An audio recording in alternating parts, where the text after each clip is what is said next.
Supporting you in your dog parenting journey. The Dynamic Dog Owner with Debbie Potter.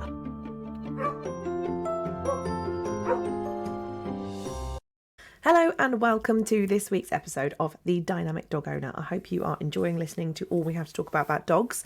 As you will know if you are a regular listener, this is the podcast about supporting dog owners, so people in their dog parenting journey. Yes, we talk about a little bit of dog training topics, but we don't talk about the how-tos of dog training. This podcast is about supporting you, because life with your dog can be challenging. We come across many different incidences and situations where we can lack in confidence, where we can feel a little bit disheartened, and where we come across different sort of emotions in our journey. So supporting us as the handler, the trainer of our dog is just as important as actually knowing how to teach your dog something. Today's topic is judgment, because I know I have, and I'm sure at some point in your dog training journey, you have felt judged, that somebody is judging you. And let's face it, we've all probably judged somebody else as well, because it's one of the natural things that you sometimes do.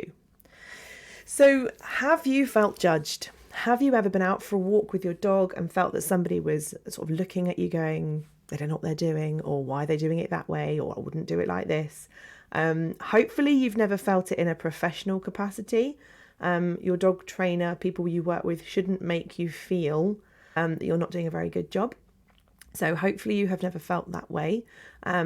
Most dog trainers, my aim especially, I try to, is always to make people feel as empowered and as confident and positive as they can. So I try my utmost to never make people feel judged.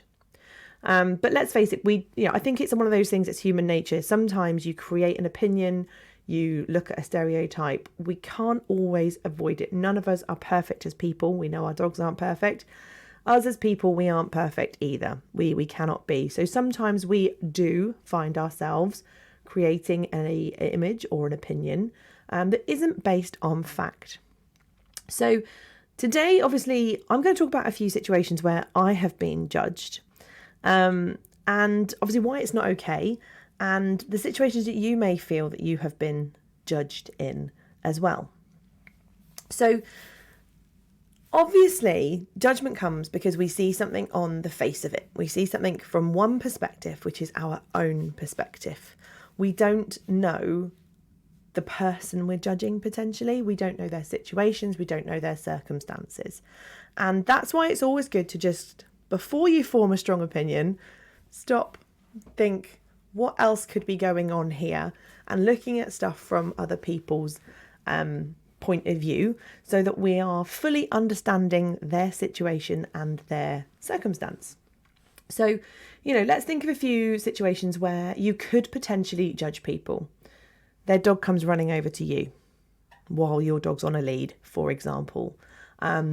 We've all seen somebody being dragged down the street, and you may go, God, I need to take that dog to training. But you don't know the situation. You don't know what's going on. We could well judge people who rehome their dogs, we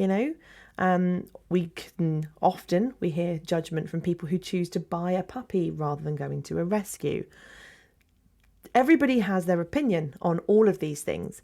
I know specifically in the dog training industry, there is a lot of judgment regarding what other dog trainers use, or the tools they use and what methods they use. Considering everyone's out for the welfare of the dogs, it can get a little bit vile sometimes, and very argumentative and opinionated. But remember, in all these situations, we're not conversing, we're not talking to somebody, and we're not getting to know them, their circumstances, the situations, the whys. See judgment not as or see these situations not as an opportunity to judge someone, but to go, I wonder what they're going through. I wonder if they've tried this. They're probably working really hard. They probably are doing this. And then just see if maybe your judgment is valid or not. So my opinion is, we've all heard the saying, don't judge a book by its cover. People surprise us. You don't always know what's going on in someone's life. You don't know their personal circumstances, and that's why we shouldn't be judging. We shouldn't be placing judgment on people. Yes, we can have our opinions, but it's often best to keep those to ourselves. So a couple of situations where I have been judged, and you may well relate to these, you may not. And obviously, I talk from personal experience because I feel that that's most personable, obviously. But it can help you understand why people judge, and then equally why they shouldn't. So first situations I came to 3 situations when I was sort of thinking of the topic of today's podcast. And I found 3 particular situations, not always recently, but in the past, where I have been judged. And these are by people who know what I do. They know my job, and they know sort of what I do with my dogs. And they still judge me, which is fine. Everyone has their opinion. It's not a problem. But I'm quite lucky in a way that over the years, as I've grown as a person, I have developed quite a thick skin. Things like this don't bother me anymore.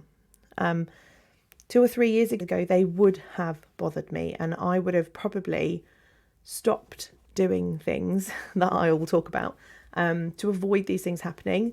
Which is where judgment can really affect people's confidence and their sort of inner self-confidence, their inner confidence. So it's not a good thing to do. So first of all, years ago, I was on holiday and I posted a picture of me and my dogs, 2 at the time, on a beach, and the dogs were on long lines. And I had a comment on my Facebook page to say, basically, why are your dogs always on a lead? They would have so much more fun if they were off a lead. In a nutshell, I'm sure there's a bit more to it. So my dogs should be off lead. They would have more fun if they were off lead. And you should just let them off because you're on a really big beach. So obviously, from the picture, yes, I've got 2 dogs, both on a long line, in the sea. Well, I think they were like paddling in the sea, sort of on the edge, walking along what looked like a really big empty beach. So yeah, why can't my dogs be off the lead in that situation? Fair point. But rather than asking the question, why are your dogs on lead? It was, your dog shouldn't be on lead. Now, first of all, as you've heard me talk about in many podcast episodes, your choice to let your dog off the lead is absolutely personal. For many, many reasons, people don't let their dogs off the lead, and it's your choice. No one should make you feel like you have to let your dog off of a lead if you're not happy about it, if you're not comfortable with it. So obviously, that's what the person judged. One photo of 2 dogs on a sunny beach that looked like a big empty beach on long lines. Now, in my opinion, my dogs had a wicked time on the beach. We had a lovely long walk along the beach. Yes, they both had, I think we had longer leads because when I'm on a beach, I tend to have a long lead. So they were probably on 10-metre leads, loads of space to run around, loads of time to explore and do what they want to do, move at their own pace. Happy days. We had a really, really nice day out. So without knowing, there were many reasons why I had them on that lead that day. Yes, maybe I could have let them off. But what you couldn't see in the photo was that I have never seen so many jellyfish in my life on that day. There were hundreds of jellyfish all across the beach. I don't want my dog going up and picking and eating up a jellyfish. I'm pretty sure they wouldn't have. But if they happened to be showing a bit too much interest, I needed to make sure they weren't going to get too close to the jellyfish, and I wanted to be able to get them away from the jellyfish quite quickly without being stung. Obviously, jellyfish stings aren't great. And there were literally thousands. It was also a relatively busy beach. We had moved at that point to the quieter end, considering it was a very, very big beach. But there were lots of families, there was lots of dog walkers, there was lots of people. I don't want my dog to be that dog, quite simply, that is disturbing everybody. There were also horses on the beach. So it's a place where they have organised rides. So there were probably about 10 horses, heavy horses, so like show horses, that were being ridden up and down the beach. And obviously they were moving at a very, very quick pace. I potentially at that point wouldn't have been able to get my dog back to me quick enough without being interested by the horses. I believe my youngest dog was around a year old at the time, so in that lovely teenage stage. Yes, you couldn't see them in the photo, but I knew they were coming up and down at regular intervals, and I didn't want to constantly be looking over my shoulder going, where are the horses? So my dog's on a long line for safety. And another reason, which again makes it, those were very practical reasons as to why my dog was on a lead. Now, for a long period, probably a good couple of years, my dogs were not off the lead any time I was out with my family, because my daughter has anxiety. And not just, I'm a little bit anxious, she suffers with true anxiety. And at that time, for her, our dogs being off lead in public caused a massive attack of anxiety, to the point where we couldn't walk as a family if she thought the dogs were going to be off lead. She was much happier if the dogs were on lead. There was no risk of losing them or them getting into any problems. If they go too far away, she's panicked they won't recall. Why would I let my dogs off lead in that situation? Every time she wasn't with me, the dogs got off the lead because I trusted them, so it was okay. But when she was with me, I promise I will keep the dogs on the lead. You don't have to worry about it. So you've got practical reasons there, and you've also got a family situation, a personal reason that I'm not going to tell everybody about. Obviously, I'm telling you now. Everyone who listens to my podcast, I'm letting you into the secret. But, you know, every Tom, Dick and Harry doesn't need to know that that is something that did at the time, strike my daughter with huge anxiety. They don't need to know that. That's personal. I don't have to share that with people. Years later, I can. It's my choice to. But at the time, that was a big, big deal. So somebody potentially judges on one snapshot in time. Now, you may well have had situations where you're out for a walk and people say, your dog should be off the lead. Your dog should be doing this. Why don't you let them off? Why don't you do this? Why don't you do that? You've got your reasons. Stick to it. Don't worry about other people's opinions. It's easier said than done, I agree. But popping your head into that space where you go, I don't need to worry about other people's opinions and I can concentrate on me, is really, really, really important. You don't have to do something just because somebody else suggests it or implies your dog would have a better time. I am a very, very, very firm believer that dogs have and can have just as much fun staying on a lead or a long line as they can off lead. And I personally think, as people, we have a better time, because you haven't got to worry about them rushing over to other people. You haven't got to worry about them going and eating people's picnics or peeing up their bags if you've got a boy dog. You haven't got to worry about all the situations that could happen because your dog's on a lead. They're still having fun, you're still enjoying your walk, but you are having a relaxing time and keeping your own energy levels and anxiety levels down. So that's a real positive thing, in my opinion. If you're not happy, keep your dog on a lead. Simples. So another situation where regularly I have been judged is one of my dogs is a big dog. Okay, so he has been fat shamed many, many times by vets, by people watching my reels on TikTok, or not TikTok, but Instagram mainly. And people have messaged me saying, you know, your dog's fat, basically. Now, again, this is one that annoys me because I have to constantly justify why he's a big boy. And quite simply, he is a traditional show Labrador, who are deep-chested, bigger build, short legs. That's what they look like. He has a lot of he has a genetic condition that means basically he can't over-exercise. And it's only now we're finding that nice equilibrium of where we can just about manage his exercise at the right times without him being unwell. He is a little bit more unhealthy because of this genetic condition. He also has a lame shoulder, so if he over-exercises too much, he gets a sore shoulder, which he has received treatment for and does receive treatment for. I monitor his diet regularly.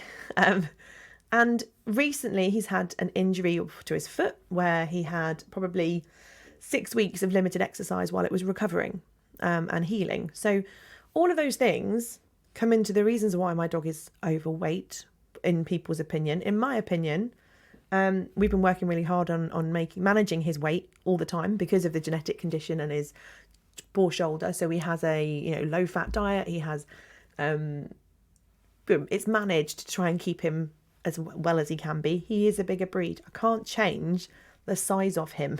I can't change how deep his chest is.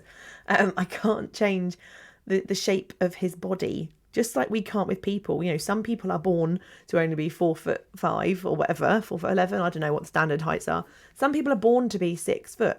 You don't say to a 6 foot person, you're a bit tall. Could you, change that, please? They can't. It's the size they are. And, one of my dogs is a bigger, chunkier, physically built dog. It's not that he has lots of fat. He is just a deeper, wider set dog. Now, what I always have to justify, because obviously a lot of medical professionals like vets will say to me he needs to lose weight. I'm like, guys, he eats half the amount that my skinny dogs eat. It's his metabolism. He cannot change that.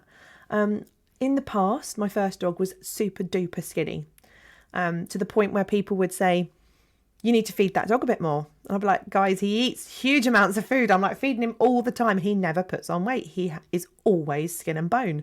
And he always was. From when we got him to when when we lost him, so 12 years we had him, he was skinny. You could see it, all of his ribs, which, yes, maybe he was underweight, but it's not that he didn't eat. He just was a skinnier dog. Again, just like one of my dogs has a big set, he had a really skinny bone structure. His body wasn't that big. His shoulder set was smaller. His rib cage was smaller. But I think because of his breed, so he was a golden retriever, people are used to seeing big golden retrievers, not skinny ones. And weirdly enough, I have another skinny golden retriever now. And yes, compared to other golden retrievers, he is very skinny, but it's who he is. He can't change it. Why do we feel we have to judge without knowing all of that? Now, there's a difference between, a overweight dog, and there's a difference between somebody who is consciously aware of the fact that they need to either feed up their dog or cut down, give them more exercise, etc. But why do people feel that it's their right to make you feel bad about that? This particular one, the most recent person actually said, how on earth can she be a good dog trainer because she has a fat dog? Now, how on earth does that affect the quality of my job? We wouldn't talk about people, or maybe some people do, but we wouldn't talk about people like that way. How can they possibly be good at their job sitting on a desk when they're 6'5"?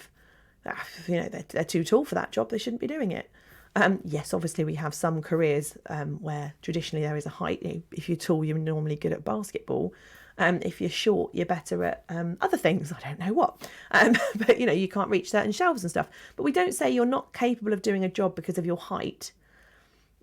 Why would we then put that into dogs? And, I'm sure many of you listening will say, I know for myself, why does that make a difference? What opinion does it have?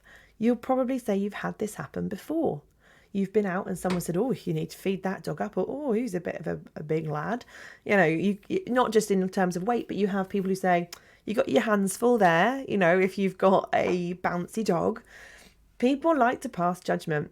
And if you are the type of person, which majority of people are, they do take that on board, and it does kind of sit with you for a long period of time. It can be really difficult to shake those judgments that are passed on you, those comments that are made. But always think to yourself, I'm doing the best I can in this situation. I am doing the best thing that I can, and I'm doing what is right now. And stuff everybody else, quite simply. Stuff their opinions. Keep your opinion to yourself. I don't need it. Now, obviously, this is great if it's members of the public, but if it is your family members, you might have to have a bit more of a frank conversation. If you head back to one of our podcast episodes, I think it's like maybe episode 1 or 2, we were talking about creating a positive person, a positive dog handler. And we did touch on, how can you basically be feeling more positive, and it is telling people, I don't need your opinion, thank you very much, and distancing yourself or creating healthier boundaries between people who are going to pass judgment, if they are people obviously that are in your everyday life or you're regularly seeing or have a relationship. Now, one other sort of judgment I've had recently is that, again, and it's so silly, it doesn't bother me, but I think it's silly in a way, that somebody felt the need to comment on a reel saying, how can you be a good dog trainer because you only film your reels in an enclosed fenced field? So I'm not very good at my job because I film my dogs and create reels in a fenced space. Now, this one I just don't get. I'm sorry, I don't get, because all I see is responsible. And feel free to share your opinion if you think it's different. My goal on Instagram is not to go, look at me, look how great I am, look how brilliant my dogs are. That is not my aim. If it comes across that way, then I need to change my tactics, because that is not my intention. My intention is, hey, look, I'm having fun with my dogs. Here are a few handy tips. You can enjoy life with your dog too. These are tips and suggestions to help you gain more knowledge, to have a better life with your dog. It's not about look at me, look at me, look at me. So yeah, this one I just find really odd.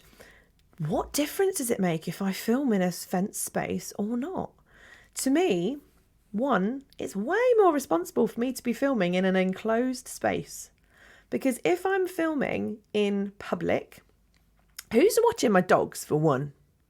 Because if you've never filmed reels for Instagram for marketing, it takes a lot of time. That 15-second clip doesn't take 15 seconds. You might do 50 times, you might do it 3, 4, 5 times, different ways, different styles. Your dog doesn't always play ball. Definitely doesn't play ball. We need to do another bloopers reel soon. It doesn't take 15 seconds. It might take 5 minutes. Now, for those 5 minutes where I'm concentrating on the camera being in the right place, my dog walking in the right place, I'm not aware of my surroundings. So anything could be coming into my environment and I may not notice because I'm preoccupied. It's no different to going for a walk staring at your phone, right? All of a sudden there's a horse. All of a sudden there's a group of young children that you need to put your dog on a lead for. To me, when I'm out with my dogs in public, they have, within reason, 95% of my attention. Obviously, I'm always going to get distracted because, hey, everyone does. And that's how my brain works. I am easily distracted. But I I try not to do different things whilst I'm walking my dogs, because I want them to have my full attention, because I need to be aware of my surroundings, reading situations and ensuring we're not a pain to society, basically. So if I am filming reels in public, I can't be doing that. So of course I'm going to be practicing and showing and filming in an enclosed space. Equally, my life, I've not talked about it on the podcast because is it relevant? I don't know. It probably is. My life isn't quite simple. I don't have a standard sort of typical family setup. My kids don't go to school, for one. We have quite a lot of, we're all neurodivergent, and we have quite a lot of struggles that we are working through as a family, supporting each individual. So right now, actually, I don't really get to go out in public with my dogs much. Walking the dog is a quick exercise. I need to be able to get all 3 walked as quickly as possible and exercised as quickly as possible, and getting them the most out of the short amount of time that I can be out with them. So I don't have the option to go walking for miles. I need to be able to be home in 5 minutes, and my venue where I train and where I film is 5 minutes away from my house. So it's easy. My logistics mean it's the only option I have right now. Do you need to know that? No. Why do I feel the need to justify myself? Because I have been judged on it. And I'm just highlighting that you do not know somebody else's personal circumstances. You do not know what is going on in their life. You do not know how they're feeling. There are so many questions and points that can affect why somebody is doing something, why someone can't afford training, why a dog's pulling them down the street, why a dog's not recalling. Yes, in the moment, we generally as people, I think especially nowadays with social media where we just instantly write on our keyboard, I think you're doing that wrong. I think that's terrible. You shouldn't be doing it this way. It's so easy to hide behind a screen and just give people your opinion. We don't need to be doing that, you know? Do what is right for you, whatever that is. If you are happy doing what you're doing, that is the most important thing. Yes, sometimes I feel bad that I don't get to take my dogs on super duper long, exciting walks, but my life doesn't allow it right now. In the future it might, in the past it did. We will see where next year brings us. I'm happy with that. I know my dogs are getting a great life. And if sometimes they go, oh, I feel so bad, you know, the dogs don't get to go to as many places, I have my husband going, hey, they have access to like 5 acres of field every day. They're fine. I'm like, oh yeah, they are cool. Most people would kill for this. You know, that's life. That's what it is.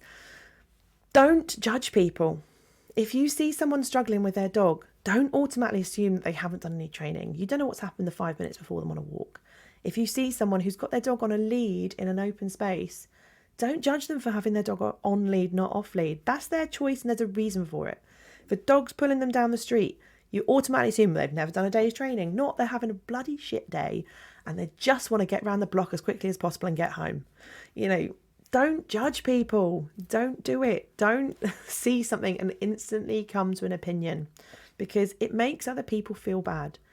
You know how you feel if you feel judged and it feels naff and you feel inadequate and it starts putting in self-doubt and feeling bad. Don't judge people without knowing their personal circumstances, without knowing their reasons, without knowing what's going on around them. So yes, obviously today's podcast is my life experiences of judgment and some examples, but hopefully it will make you understand or help you understand. I mean, I think I'm probably talking to the converted really, because most of the people who listen to my podcast I know are pretty amazing people, I'm sure. Some of you I know, some of you I don't. I know we have regular listeners from our clients, but we also have listeners worldwide who I've clearly never met. So I know you guys are amazing. You are, I'm pretty certain, not the people that are going to be judging others. But you have probably felt judged at some point in your dog parenting journey and certainly in your life. So obviously don't worry about what other people are doing. Concentrate on yourself. Try not to judge them. If you do feel yourself creeping into judgment, you just go, hang on, what else could be happening here? And if you feel judged, just remember, somebody else's opinion has nothing to do with what you're doing. You are doing a brilliant job, working with your dog, living with your dog, doing the best thing for them and the best thing for you, and having the best life together, and that is the most important thing. Now, sometimes the parenting journey can feel really lonely, especially if you aren't part of a training school, if you live somewhere remotely where you haven't got that support. We can offer that to you. Listen to our podcast. Hopefully it will make you feel like you've got a friendly ear, giving you some advice. But equally, do become part of our community. Listen, sign up to our emails. There's a link in the show description. Head into our Facebook group. It's a space where you will feel supported by myself, by the training team, and our community of hundreds of other dog owners who all have a wonderful ethos and a wonderful outlook on working with their dogs. So if you are lacking support and need a cheerleader in your corner, head over into our space and become part of our community, because we are here to help you. Now, hopefully you're going to head out now and enjoy a judgment-free walk. No one's going to judge you. And of course, you're not going to judge anyone because you're fab people. Have a wonderful week, and I can't wait to speak to you again next week. Thank you for listening to The Dynamic Dog Owner with me, Debbie Potter. See you next time.